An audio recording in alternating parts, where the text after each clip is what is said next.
Hey folks, so I just wanted to give a little update here. So what I've been looking into a little bit lately is I bought a 2023 Chevy Silverado 2500 HD with the 6.6 liter gas engine. And if you've been looking around on the internet, one of the things you've probably seen is a lot of discussion about oil consumption issues with that engine. Where people are saying, and let's face it, they're exaggerating, but they're saying things like, oh, I'm burning so much oil that by the time I go between oil changes, it's totally empty.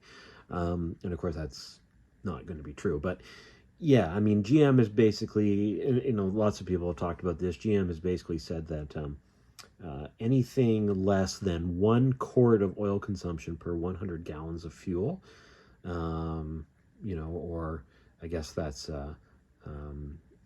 roughly 400 liters of fuel for us Canadians. 1 liter per every 378 liters, I guess, is what it is. GM's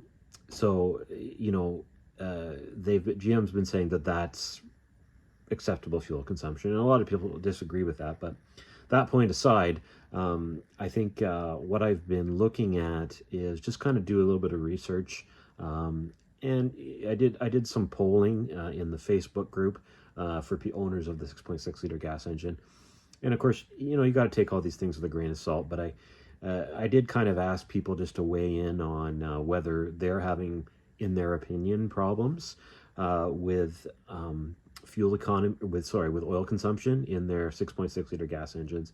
And it came back, I think the last I checked, it was something like 95% of people in the poll were saying no, not having any problem. The way I phrased the question was, in your opinion, are you having excessive oil consumption? So that's obviously a little bit of a gray area there. But the reason I phrased it that way, because if somebody thinks, 1 liter or 1 quart of oil per, 1 oil change, which might be, 7,000 or 8,000 miles, like if somebody thinks that's too much, then I want them to say, yes, I think that there's an oil consumption problem. That's too much. But anyways, I would say that it's the only kind of polling number I've seen on this, believe it or not. And I just kind of wanted to get, it's not, these types of things aren't yes or no, there's a problem. These types of things are, yes, there's a problem, but how serious is the problem? How widespread is it? I'll put some of the final poll results up on the screen here, but basically somewhere between 1 in 20 or 1 in 10 of people seem to be having oil consumption issues with this 6.6 liter gas engine, and the rest of us are doing fine. So anyways, leave a comment down below if you're having trouble, or if you're not having trouble with your 6 liter gas, if that has in any way affected your decision to buy or not to buy a truck with this engine. And let me know what you think. Let us all know what you think. All right, so thanks a lot.